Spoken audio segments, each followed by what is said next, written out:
¿Cómo están? Bien, bendecidos, ¿verdad? Sí, la verdad que estamos muy bendecidos. Hoy es un día muy especial. Ayer tuvimos un tiempo de megacélula muy interesante. El viernes Paul estuvo con Rosana. Ya estamos empezando a recibir gente que está con problemas espirituales.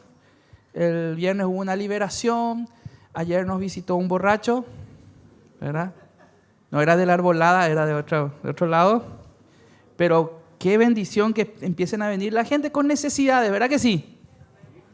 ¿Verdad? Porque algunos van a decir, qué pelada, pastor. No, para eso estamos. Este lugar se tiene que llenar de borrachos, ¿verdad? Para ser liberados. No es que ustedes van a empezar ahora, no, así no. Pero sí tenemos que empezar a recibir gente con necesidades. Así como nosotros alguna vez vinimos a la iglesia con una necesidad, ¿sí o no? Todos vinimos a la iglesia con una necesidad. Nadie vino a la iglesia, qué bueno que yo soy, siempre lo fui perfecto. ¿Me voy a ir a la iglesia o qué? ¿Verdad? Ninguno de nosotros, de hecho, fuimos así. Yo vine a la iglesia con muchas necesidades profundas de paternidad, de búsqueda de identidad.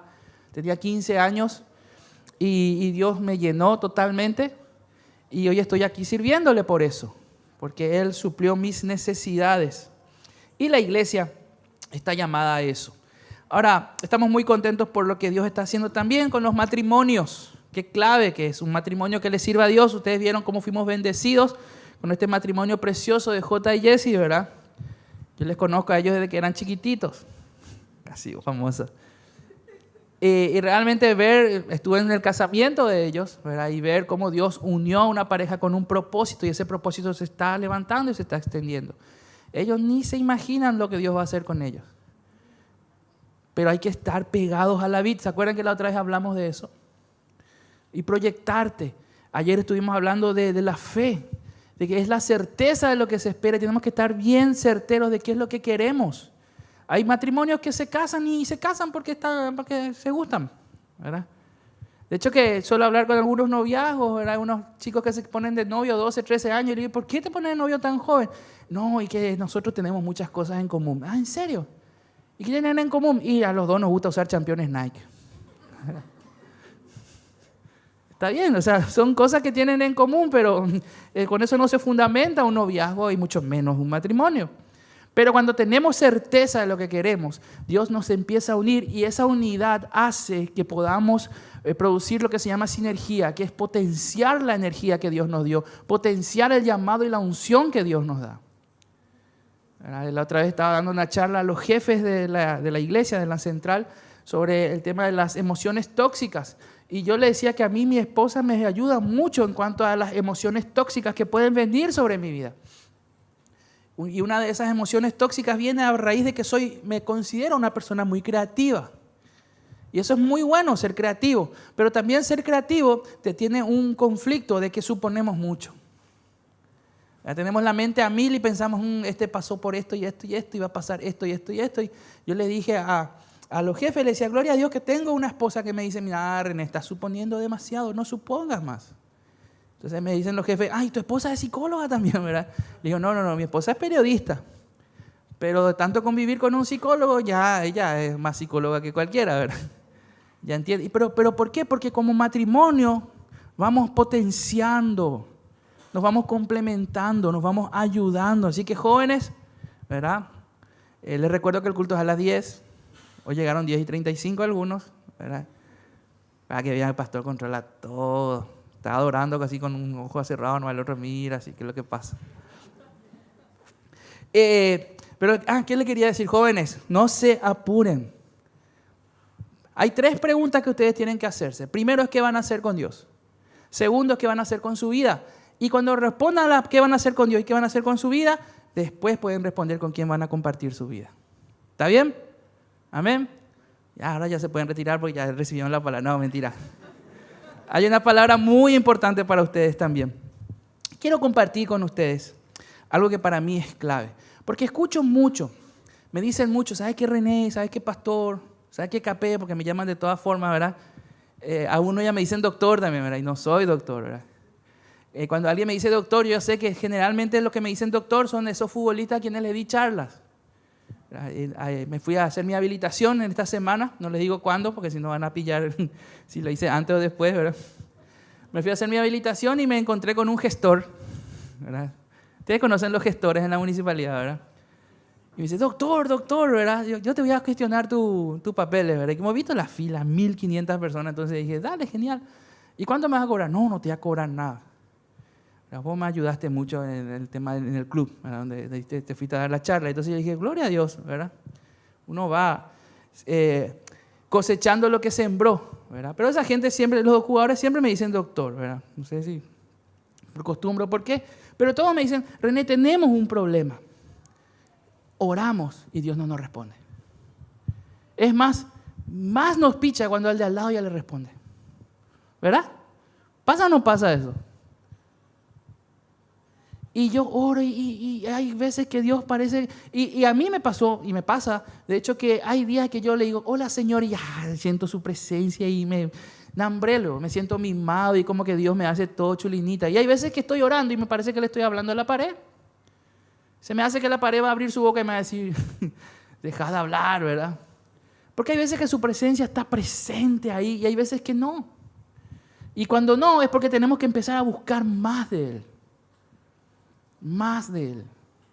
Porque tenemos que empezar a ejercitar nuestros músculos espirituales. Porque si Dios estuviese presente y manifieste, siempre está presente, de hecho, es omnipresente, siempre está, siempre. No dudes de eso, siempre Dios está, aunque no lo sientas. Una vez un líder me hizo esta prueba, me dijo, pues yo le pregunté eso, le dije, ¿por qué a veces le siento a Dios y por qué a veces no le siento? Que a veces está conmigo y a veces no está conmigo. Y él me dijo, Dios siempre va a estar contigo, siempre, aunque no lo sientas, aunque no lo veas, aunque no lo percibas. Entonces me dijo, yo estoy acá a tu lado ahora, sí, estás a mi lado. Cerrá tu ojo ahora, cerrá mi ojo. Estoy a tu lado, sí, estás a mi lado. ¿Me sentís? Y sentás, no. ¿Verdad? Me dijo, claro, porque no te estoy hablando. Cuando yo te hablo, es ahí donde vos me sentís. Lo mismo pasa con Dios muchas veces. Está a nuestro lado, pero está en silencio. Porque cuando Dios está en silencio, es el momento en donde más está trabajando. ¿Sabías eso? A Dios le gusta trabajar en silencio. Cuando Dios va a hacer algo grande en tu vida, generalmente lo hace después de un periodo de silencio. Acuérdense que cuando terminó Malaquías, que hoy nos estaba hablando Elio de Malaquías, y empezó Mateo, cuando terminó Malaquías dice que hubo 400 años de silencio. Porque en esos 400 años, y aquellos que leen libros históricos, los libros de Macabeos, todos esos son libros históricos que nos cuentan lo que pasó en esos 400 años de silencio de Dios. Lo que pasaron en esos 400 años fueron que Dios estaba obrando, trabajando para preparar la venida ¿de quién? De Herodes, de Jesús. Para preparar la venida de Jesús. Fueron 400 años donde todo... Y piensen en esto. Cada vez que Dios hace o hizo algo grande en la tierra, se produce un fenómeno que se llama globalización. Se habla de una moneda, se habla de un idioma. En los tiempos de Jesús, todo estaba globalizado por los romanos. Los romanos tenían su moneda, que era con la cara del César. Los romanos tenían su idioma. Los romanos tenían su cultura, que no era mucha, pero tenían su cultura. Era más o menos una onda copiada de los griegos, pero tenían su cultura y todo eso lo querían. Lo mismo va a pasar hoy, está pasando ahora. No sé si se dieron cuenta que todo se está globalizando, porque algo grande va a pasar. Cuando me decían a mí en mi adolescencia, y todo ojo va a ver cuando Jesús vuelva, yo no podía entender eso, porque yo decía, la tierra es redonda, y si viene por acá, ¿cómo le van a ver los que están de este lado? ¿Se entiende? Porque en la época en que a mí me decían eso, era 93, 94, y no había internet. Era increíble pensar de que y todo ojo le verá. Yo, ¿cómo todo ojo le va a ver? Y vieron esas cosas que, bueno, a lo mejor ustedes se hacen ese tipo de preguntas también. Yo me hago ese tipo de preguntas. ¿Va a venir por acá? ¿Será que va a bajar? Viste que en las películas todo pasa en Nueva York, ¿verdad? Entonces, ¿será que Jesús va a bajar en Nueva York? Hasta que alguien me explicó, no va a bajar en Nueva York. De hecho, que está alguna corriente que dice que va a bajar en Israel, en el monte de Sión. Y otra corriente que dice que no, que va a bajar en Roma directo. Otros dicen que no, que va a bajar en el templo de Jerusalén. Y hay montones de corrientes, hay montones de, por decirlo de alguna manera, de conjeturas, de hipótesis. Lo cierto y lo concreto es que hoy sí se puede dar que todo ojo le va a ver. Porque todo ojo le va a ver. De hecho, ¿cuántos vieron o se dieron cuenta que se pudo ver en directo la caída de las Torres Gemelas? La segunda, por lo menos. Vieron que estamos viendo todo el primero y de repente, y algunos pensaban hasta que era una repetición o más o una muestra de cómo estaban haciendo. Pero todo ojo vio eso.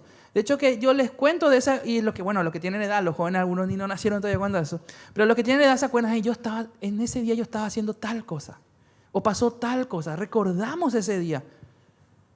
Lo mismo va a pasar cuando Jesús vuelva. Todo ojo le va a ver.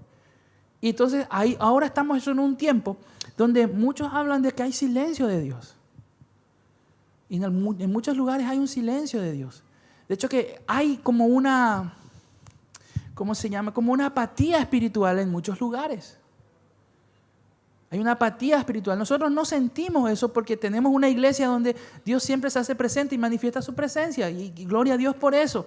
Algunos nomás ya nos acostumbramos a su presencia. Ya no valoramos su presencia. Pero hay iglesias donde no hay presencia de Dios. Hay iglesias donde todo es apático. Vienen, cantan 2, 3 canciones, se levanta el que va a predicar, predica una palabra que está ahí, 2, 3 versículos, ya está, y se van a su casa. Nosotros no, nosotros venimos a buscar de Dios. Y yo creo que Dios mismo se encarga de alguna manera honrar esa búsqueda que hacemos y empieza a manifestar su presencia en cada uno de nosotros. Y da gusto estar aquí adelante porque yo puedo ver cómo Dios obra en cada uno de ustedes de manera diferente. Lo poderoso que es Dios, conforme a las necesidades que tienen cada uno de ustedes. Ahora, lo que necesitamos entender es que tenemos que dar pasos para que nuestra oración sea respondida. Y son pasos que el primer paso que tenemos que dar para que nuestra oración sea respondida es la fe.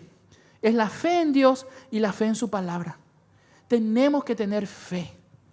Los discípulos le decían a Jesús, aumenta nuestra fe. Escuché por ahí a alguien que le dijo, ¿y vos no tenés fe? No, yo no tengo fe. Y sin embargo, tenés una deuda. Que en fe te metiste en esa deuda. Sabiendo que cada fin de mes vas a cobrar y vas a poder pagar tus deudas, ¿sí o no? Eso es tener fe. Hoy te levantaste y viniste a la iglesia pensando, hoy va a haber un culto. Y pensaste, el pastor va a venir hoy. Aunque no quiera, pero como el pastor tiene que venir. Tiene que estar. ¿Va a haber un grupo de alabanza? Sí, va a haber un grupo de alabanza. De hecho, que yo me levanté hoy, ¿saben de qué me levanté preocupado? En mi café. Si iba a estar rico o no. Yo no me levanté preocupado. ¿Será que va a haber grupo de alabanza? ¿Será que va a faltar fulano? ¿Será que no? Porque por fe, yo ya sé que vengo acá y voy a encontrar ya a todos, ¿verdad? Entusiasmados. Esas son los pasos de fe. Porque nosotros fuimos creados con fe. Todos tenemos fe. Así que no es imposible decir, yo no tengo fe. Nadie puede decir, yo no tengo fe. Lo que sí tenemos que atender es en quién depositamos nuestra fe. ¿En dónde está nuestra fe? ¿Cómo está nuestra fe? ¿Está apagada? ¿Está avivada? ¿Cómo avivamos nuestra fe? Y a través de la oración. ¿Cómo avivamos nuestra fe? A través de los desafíos. Aceptar desafíos. Nunca vas a avivar tu fe si te quedas en tu casa acostado, sentado, viendo tele. Es más, si ves noticiero, no vas a avivar tu fe. Porque todo está podrido, todo mal. Los picos mayos que se murieron los yacaré, que no sé qué. Todo mal, ¿verdad? Y no sé si se dieron cuenta, pero cuando algo está mal acá, se busca otra cosa que esté peor. Para tapar eso que está mal. Y ustedes se van a dar cuenta de eso. Porque todo el sistema está preparado para crear un mundo antife. Pero es imposible. Satanás no va a poder ganar esa batalla porque cada ser humano tiene fe. ¿Verdad? Generalmente cuando nos encontramos con gente que no es cristiana, ¿qué es lo que nos dice al despedirte? Nos vemos, suerte. ¿Verdad? Y la suerte, ¿sabían ustedes? Puede ser mala o puede ser buena. Pero cuando alguien te dice suerte, gente que no es cristiana te dice suerte, en realidad se refiere a buena suerte. Porque por fe ellos creen que Dios te va a dar buena suerte. O alguien te va a dar buena suerte. Nadie te dice suerte, ¿buena o mala? Yo suelo hacer esa pregunta con la gente que me dice suerte. ¿Me deseas buena suerte o mala suerte? Buena suerte, claro. Porque hay gente que tiene fe. La Biblia nos dice que las bendiciones de Dios son en el sí y en el amén. En la fe. Dice en Hebreos 11:6, ayer les estaba hablando de Hebreos y justo me salté esto, creo que fue porque hoy tenía que decirles. Dice, pero sin fe es imposible agradar a Dios porque es necesario que el que se acerca a Dios crea que le hay y que es galardonador de los que le buscan. Tenés que creer que hay Dios para vos. Porque muchas veces el enemigo nos quiere hacer creer, no, Dios es para fulano nomás. Dios es para sultano, para mí no me sirve, a mí no me hay Dios. O muchas veces el mismo enemigo te tienta, caes en pecado y luego te acusa. ¿Qué clase de hijo de Dios lo que son? Mira lo que haces. Dios ya seguro que se cansó de vos. Es más, Dios se arrepintió. Es más, no solo ni cristiano vos. Entonces nos va jugando con eso. Y hay un diálogo interno que tenemos que si no lo manejamos nos empieza a jugar en contra. Tenemos que entender que el enemigo está tratando de tirarte para abajo siempre. Por eso que el enemigo te tienta. Las tentaciones son para tirarte hacia abajo. Las pruebas que Dios te envía, Dios nunca te va a tentar, Dios te va a probar. Y las pruebas que Dios te envía son para elevarte hacia arriba. Date cuenta, cuando viene una tentación, ni le hagas caso. Cuando viene una prueba, tómala en serio, porque esa prueba va a hacer que puedas dar un paso adelante, un paso de fe. Tenemos que empezar a buscar de Dios. Dice, que es un galardonador de los que le buscan. ¿Por qué tenemos que buscarle a Dios? Pues se perdió Dios. Esa era mi pregunta adolescente también. ¿Por qué le tengo que...? Vino una vez alguien y me dijo, mira, yo veo que vos sos un joven que le busca a Dios. Yo, porque nadie me explicó lo que era buscar a Dios. Buscar a Dios es buscar hacer su voluntad. Buscar a Dios es buscar agradarle a Él. Buscar a Dios es buscar que Él diga, este es mi hijo amado en quien tengo complacencia. Eso es buscar a Dios. Es buscar el reino de Dios. Que el reino de Dios se cumpla. Eso es buscar a Dios.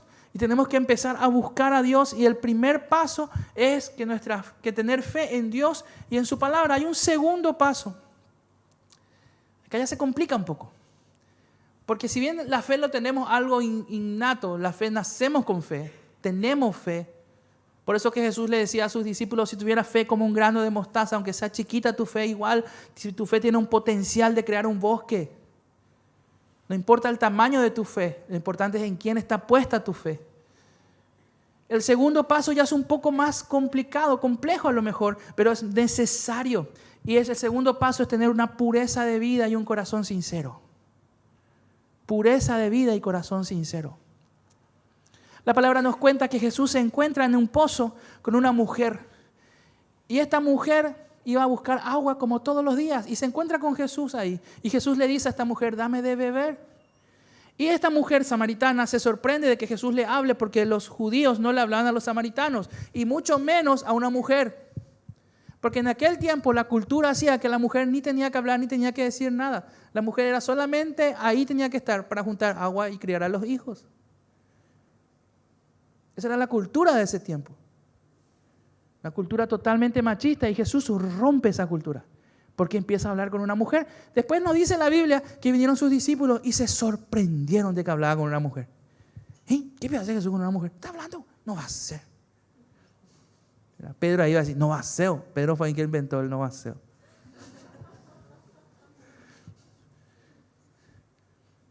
Y Jesús hablando con ella y Jesús le empieza y Jesús le dice, y Jesús le pregunta, ¿dónde está tu marido? Y ella le responde sinceramente a Jesús y le dice, no tengo marido. Y Jesús le dice, ciertamente, porque 5 veces ya te casaste. Y es más, ahora con el que estás, no es tu marido. Qué fuerte, ¿verdad? Para esa mujer. Decir, y yo me imagino una mujer Porque las mujeres en aquel tiempo no se casaban por voluntad. No es que, ay, me quiero casar y se casaban. De hecho, que ahora tampoco, ¿verdad? Pero en aquel tiempo no es que ellos se casaban porque se casaban con quien querían casarse. Ellos se casaban muchas veces por matrimonios arreglados, muchas veces por conveniencia, muchas veces por no estar sola, muchas veces por no tener el apoyo suficiente de la familia, entonces buscaban en otro. Y yo me imagino que la primera vez se habrá casado muy entusiasmada, la segunda vez se casó ya pensando, bueno, la segunda, ojalá que funcione. La tercera dijo, la tercera la vencida y tampoco logró, ¿verdad? La cuarta tampoco le salió.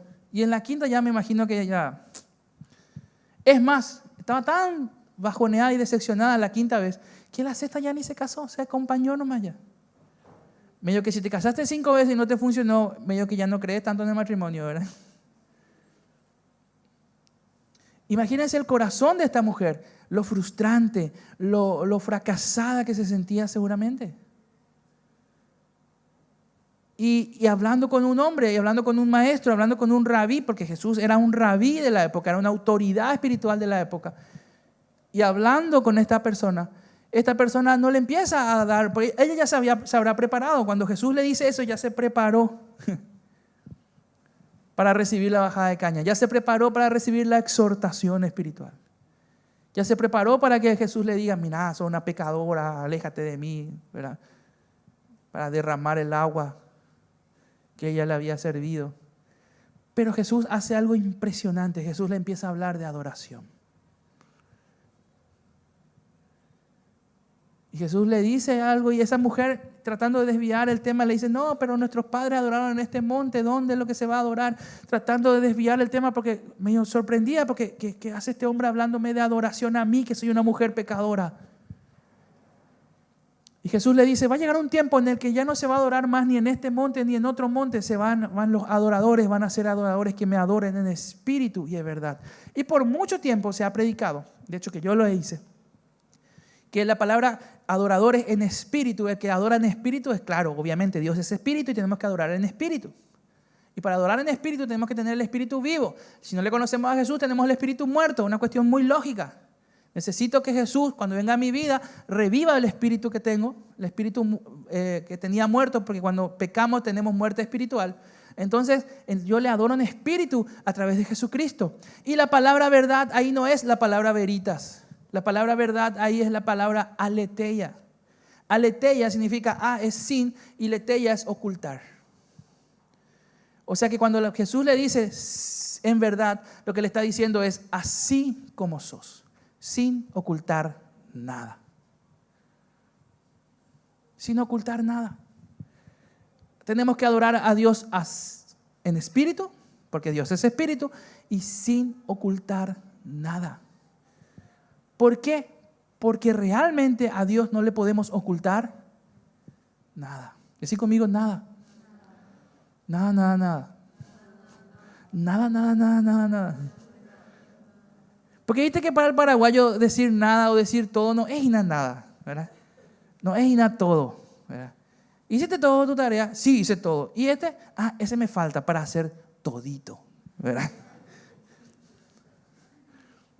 Entonces ya me avivé, ya hiciste todita tu tarea, ¿verdad? Ya hice todo, pero me falta todavía, ¿verdad? Pero sin embargo, con Dios, nadita luego le podemos ocultar, nada. Porque muchas veces el enemigo viene y te hace pensar que tal cosa, ese deja nomás ahí. Tener un pecado oculto, por tranquilo, más 10 más me está bien ya. Y pensamos, yo siempre les hablo de eso, del promedio, de buscar, me saqué 8 en tal cosa, pero tengo 4 en tal cosa, le sumo 12, 6, ya pasé ya. Pero con Dios no es así. Muchas veces los jóvenes me dicen, René, Dios nos pide mucho. Y yo le digo, Dios no te pide mucho, Dios te pide todo nomás. Dios te pide todo, entregarle todo. Y mostrate a Dios así como sos. Así como sos. Cuando nosotros entendamos ese versículo que dice, bástate mi gracia, porque Pablo decía, 3 veces le pedí al Señor y no me respondió. Imagínense, cuando ya la tercera vez que Pablo le pidió algo al Señor y el Señor no le respondió, ya se frustró ya Pablo. O una de dos, o Pablo tenía un nivel de frustración muy bajo, o realmente Pablo estaba muy acostumbrado a que Dios le responda. Entonces, a pedirle 3 veces a Dios algo y que no te responda, le hizo entrar en crisis. Porque Dios siempre me responde, decía Pablo. Pero 3 veces le pedí al Señor. ¿Y qué le respondió el Señor? Bástate mi gracia, porque mi poder se perfecciona en tu debilidad. Cuando yo entendí eso, lo primero que hago delante del Señor es, Señor, tengo tal y tal y tal debilidad y tal y tal debilidad y tal y tal debilidad. ¿Por qué? Porque necesito que el poder de Dios se perfeccione en esa mi debilidad. Si como iglesia entendiéramos eso, estaríamos orgullosos de nuestras debilidades. Porque son la oportunidad de que Dios manifieste su poder. ¿Sí o no? Entonces vamos a venir acá, pastor, descubrió una nueva debilidad, aleluya. Porque es la oportunidad que Dios... ¿Qué es lo que hacemos nosotros? Ocultamos nuestras debilidades. No, yo soy fuerte. No, ya estoy. Y empezamos a usar nuestra personalidad. ¿Saben qué es la palabra personalidad? Viene de la palabra máscara. Toda nuestra personalidad es parte de una máscara que ponemos para aparentar cosas y ocultar cosas. Cuando en realidad lo que tenemos que hacer, por eso la Biblia nos dice que tenemos que confesar nuestros pecados unos a otros. Qué peligro, ¿verdad? Porque el chisme viene y hace desastre de eso. Pero la Biblia nos dice que tenemos que confesarnos unos a otros. ¿Para qué? Para entender que si Dios hace una obra en nosotros, es por su gloria, es porque Él quiere. Porque si fuese por nuestra fortaleza, a lo mejor no haría nada, pero como su poder se perfecciona en nuestra debilidad, entonces Él usa nuestra debilidad y con eso hace ¡pum! Para que nadie se gloríe, para que nadie diga ¡ja! Tenemos que aprender a vivir. El Salmo 66, 18 al 20, dice el salmista, si en mi corazón hubiese yo mirado a la iniquidad, el Señor no me habría escuchado. Mas ciertamente me escuchó Dios, atendió la voz de mi súplica. Bendito sea Dios, que no echó de sí mi oración, ni de mí su misericordia. Y hay un condicionamiento, si en mi corazón hubiese yo mirado a la iniquidad, el Señor no me habría escuchado. Muchas veces Dios no nos escucha porque nuestro corazón está lleno ¿de qué? De iniquidad. ¿Qué es lo que es iniquidad? ¿Verdad? Hay una palabra parecida, o sea, no parecida, una palabra complicada también que se llama concupiscencia. Y hay una diferencia entre lo que es la iniquidad y la concupiscencia. La concupiscencia es ese pecado que está ahí, que nos atrae siempre. Y cada uno tiene su concupiscencia. Cada uno hay cosas que le atraen. Uno tiene problemas con la fama, otro tiene problemas con el dinero, otro tiene problemas con el orgullo, otro tiene problemas con las mujeres o con los hombres o con los dos. Últimamente se da mucho eso. ¿Sabían ustedes? Les desnudo la estrategia nueva del enemigo. Como la comunidad gay no va a poder y no puede aceptar como no puede lograr que nosotros aceptemos que se nace homosexual, y científicamente tampoco lo están pudiendo hacer, ahora van a empezar a hacer la estrategia de que todos somos bisexuales. Esa es la nueva estrategia. Vas a empezar a ver artículos, vas a empezar a ver investigaciones científicas donde digan que todos los hombres somos bisexuales. Porque eso es lo que ellos están queriendo hacer. Y a través de eso es que viene la concupiscencia. La iniquidad. La iniquidad es ese pecado que se transmite de generación en generación en tu familia. Que no tiene tanto que ver con algo personal tuyo, pero es algo con lo que vos tenés que luchar porque familiarmente está viniendo. ¿Se entiende la diferencia? Concupiscencia es algo más personal, iniquidad es algo más social. Cada ciudad tiene su iniquidad, ¿sabías? Cada barrio tiene su iniquidad. Entonces vos tenés que no dejarte llevar por la iniquidad que hay en tu ciudad, sino que la Biblia dice, no seas vencido de lo malo, sino vence con el bien al mal. ¿Te diste cuenta cuál es la iniquidad acá en Fernando de la Mora? Siempre hablo de eso, la religiosidad. Acá en Fernando de la Mora hay más iglesias que en cualquier otro lado. Hay iglesias por todos lados, de todo tipo.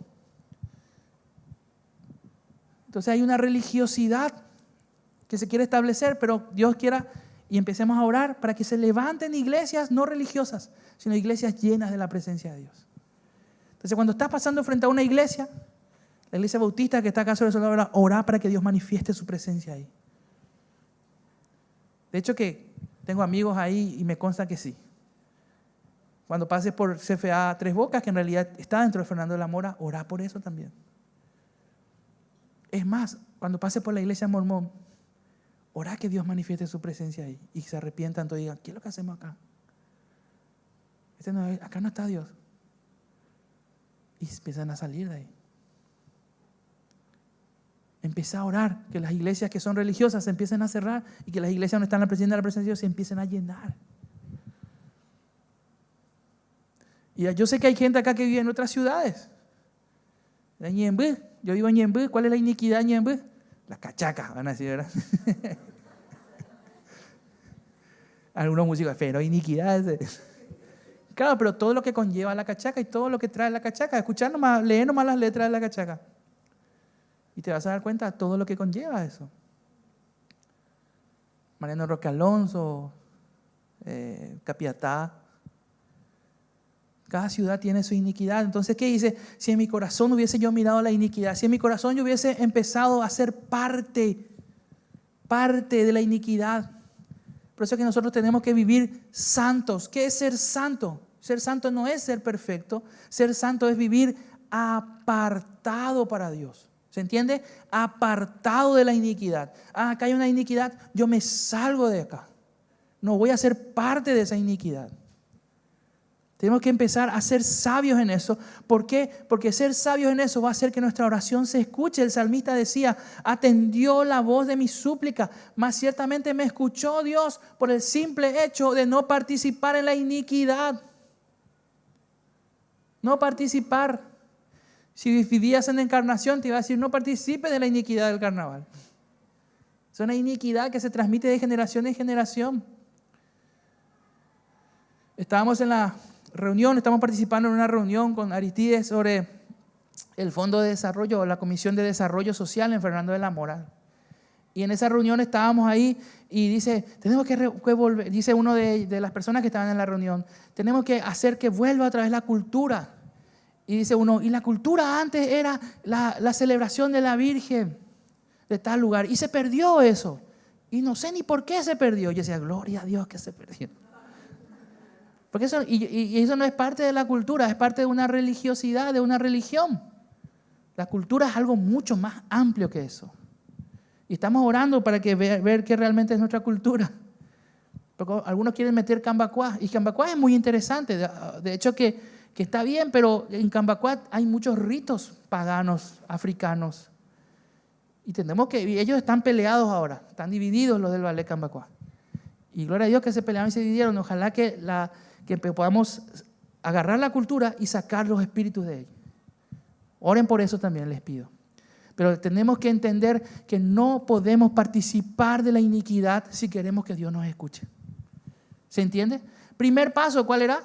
Fe en Dios y en su palabra. Segundo paso, pureza de vida y un corazón sincero. Presentarnos delante de Dios así como estamos. Dice en Isaías 66:2. Isaías 66:2 dice, pero vuestras iniquidades han hecho división entre vosotros y vuestro Dios, y vuestros pecados han hecho ocultar de vosotros su rostro para no oír. Si Dios no te está escuchando, es muy probable que estés viviendo todavía dentro de una iniquidad, que tenés que salir de ahí, porque hace división entre Dios y vos esa iniquidad. Sé de gente que ha tenido que sacar cosas de su casa, recuerdos familiares. Sé de algunos hermanos que han comprado campera con... Algunos se ríen, ¿verdad? Pero tenés que cuidar hasta la ropa que usás. Me contaron el testimonio de un hermano que compró una campera que decía acá Buda es no sé qué, la verdad, algo así. Y le gustó tanto la campera que agarró y le puso un parche encima de eso. Pero hoy no sentía paz, porque la iniquidad estaba ahí. Aunque le querramos poner parches. Esa fue la lección que aprendimos. No le voy a decir el nombre de este hermano, pero empieza con E y termina con Leo.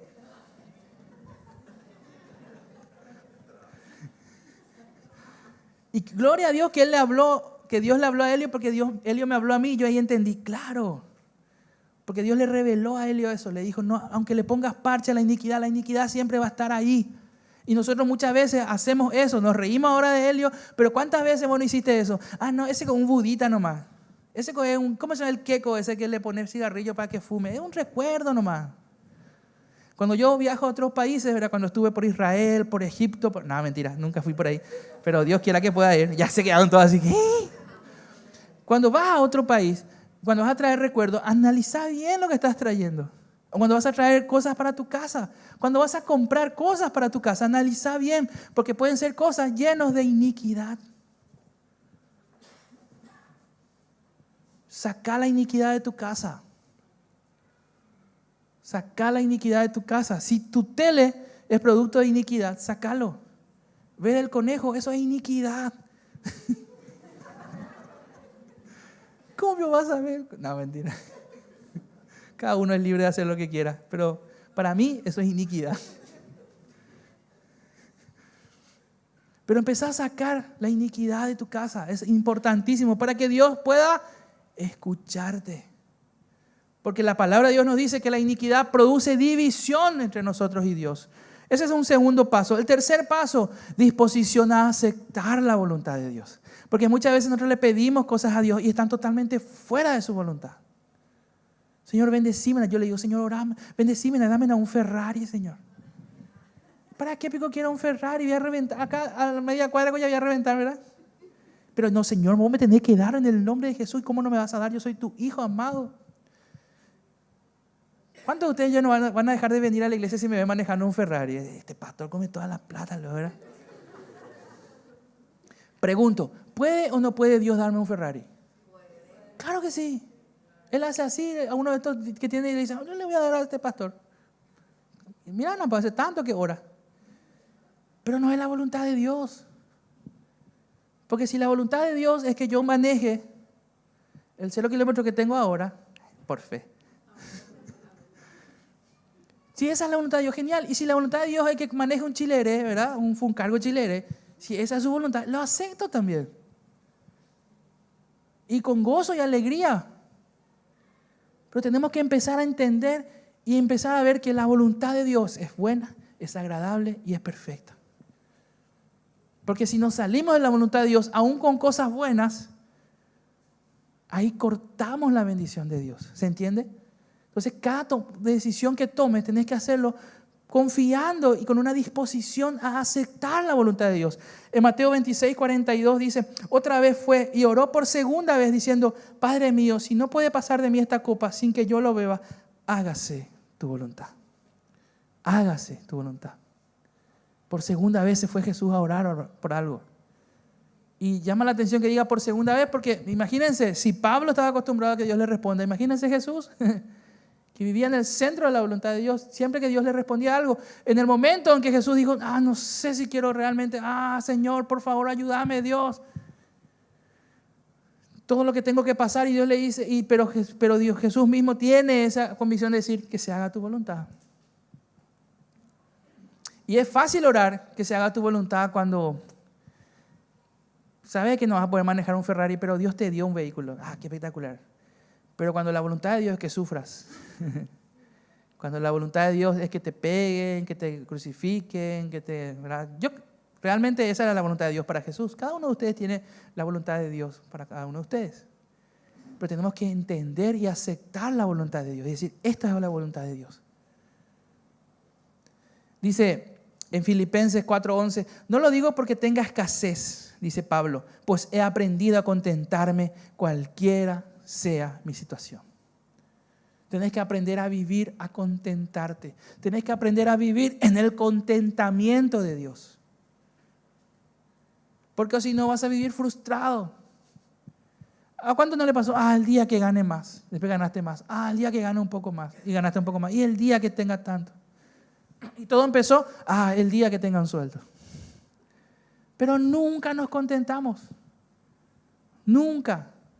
Cuando el día que gane tanto voy a llegar a fin de mes. Y no llegás. Ganás tanto y tampoco llegás. Y subís un poco y no llegás. ¿Por qué? Porque no aprendís a vivir una vida de contentamiento en Dios. De contentarte. Pablo decía, sé vivir en escasez y sé vivir en gran prosperidad. Porque muchos de nosotros tenemos etapas en nuestra vida donde tenemos que aprender a vivir en escasez. Y agarrados de la promesa que Dios dice que no hemos visto justo desamparado, ni su descendencia que mendigue pan. Si nosotros somos justos, Dios no nos va a desamparar. Y es más, hay una promesa de que nuestros hijos no van a mendigar pan. A lo mejor te toca a vos mendigar pan, pero agárrate de la promesa de que tus hijos ya no. Y cuando mendigues pan, empezá a reclamar esa primera parte de la promesa. No hay justo desamparado. Pero para eso tenemos que hacer el paso 2. Pureza de vida y corazón sincero. Sacar la iniquidad. Luego viene el paso 3, porque todos estos pasos están ligados. El paso 3, disposición a aceptar la voluntad de Dios. Paso 4, confianza en el poder de Dios.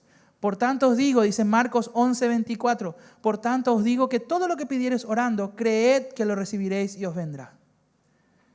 En Lucas 1:37 dice, porque nada hay imposible para Dios. Lo que yo les decía del Ferrari, nada hay imposible para Dios. Dios puede hacer todo, pero ¿está dentro de la voluntad de Dios? ¿Es la voluntad de Dios? Otro paso, 5, estar en armonía con las otras personas. Acá ya nos complicamos. Si querés que Dios te escuche, tenés que estar en armonía con la gente. Para aquellos que dicen, no, yo con Dios nomás, no, el resto no me importa. Dios y yo nomás. Vamos al versículo bíblico, porque algunos no están tan convencidos. Mateo 5, 23, 24 dice, por tanto, si traes tu ofrenda al altar y allí te acuerdas de que tu hermano tiene algo contra ti, deja allí tu ofrenda delante del altar y anda, reconcíliate primero con tu hermano y entonces, y solo entonces, eso ya es, ¿cómo se llama? Paráfrasis del autor, algo así se le llama. No, eso se llama, bueno, en negritas por el autor, por el predicador en este caso. Y entonces, y solo entonces, ven y presenta tu ofrenda. Solo entonces. Cuando te reconcilies con tu hermano. Es más, ¿cuántos son maridos acá? Levanta su mano así con sonrisa, como si fuese que da gusto y todo. Yo lo hago así. Así, algunos están acá nomás. Y la esposa ya, levanta tu mano. Mira. Sonreí, sonreí. Dice en 1 Pedro 3:7, vosotros, maridos. ¿Maridos? Gloria a Dios. Igualmente, vivid con ellas. O con ella, era mejor.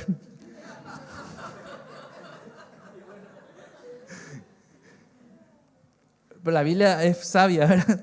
Sabiamente, dando honor a la mujer como a vaso más frágil y como a coherederas de la gracia de la vida. ¿Para qué? Para que vuestras oraciones no tengan estorbo. Mamá querida, cada vez que me quiero enojar con mi esposa, y de hecho que cada vez que me enojo con ella, me acuerdo de este versículo, porque si no mis oraciones van a tener estorbo. Y Dios no me va a escuchar. Si yo no aprendo a vivir sabiamente. Y hoy ya puedo decir con ellas, porque le tengo a Sara y le tengo a Nina también, 2 mujeres en mi casa con quien me tengo que llevar bien. Me tengo que llevar bien con mi hijo Ian, me tengo que llevar bien con la gente. Porque si no se cumple acá que vengo con mi ofrenda, pero hay algún hermano que tiene algo contra mí o yo tengo algo contra mi hermano y mi ofrenda no llega al altar. ¿Cuántas veces nuestras oraciones no llegan porque estamos peleados con gente? Más adelante voy a estar hablándoles del perdón y más vale que ya para esa época estén todos perdonados, ¿verdad? Uno a otro. Pero es importante. ¿Se acuerdan? Punto 1, son varios puntos. Fe en Dios y su palabra, pureza de vida y corazón sincero, disposición a aceptar la voluntad de Dios, confianza en el poder de Dios, estar en armonía con las otras personas, tener compasión para los necesitados. Es otro punto. Compasión para los necesitados. Dice Proverbios 21:13, el que cierra su oído al clamor del pobre, también él clamará y no será oído. Cham. Si nosotros si hemos cerrado nuestro oído al clamor del necesitado, Cuando nosotros estemos necesitados, ¿Dios qué va a hacer? Para que probemos un poco de nuestra propia medicina. Por eso es importante eso. Y el último punto, porque tenemos Santa Cena, en Proverbios 1, 24, 33, dice: entonces me llamarán y no responderé, me buscarán de mañana y no me hallarán. ¿Por qué? Porque cuando vivimos según la palabra de Dios y buscamos estar en armonía con los demás hermanos, entonces podemos esperar que nuestras oraciones sean respondidas. El último punto es obediencia a la voz de Dios. Quiero que entiendas algo.